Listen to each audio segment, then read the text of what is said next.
日期7月15號，天天讚美神禱告文。聖經經文要因佢大能嘅作為讚美佢，按住佢極美嘅大德讚美佢。詩篇150篇2節。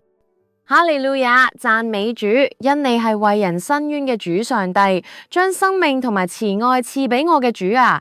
我要讚美你，你嘅慈愛高及諸天，你嘅誠實達到穹蒼，願你崇高過於諸天。願你嘅榮耀高過全地，我要喺你面前歡樂，因我疲乏嘅時候，因你係堅固我㗎，我嘅救贖主啊！你已經升上高天，擄掠仇敵，將各樣嘅恩賜賞俾人，我嘅主啊！你嘅憐憫極其廣大，因你嘅美意本係如此，我嘅舌頭都要高聲歌唱你嘅慈愛信實。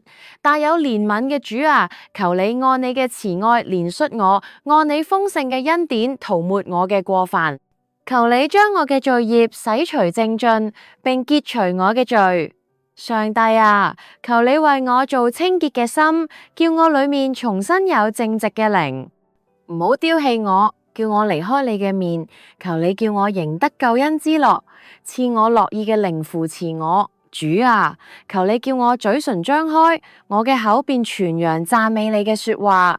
耶和華，我嘅上帝啊，我要稱謝你，直到永遠。感謝主，奉主耶穌基督嘅名禱告，阿們。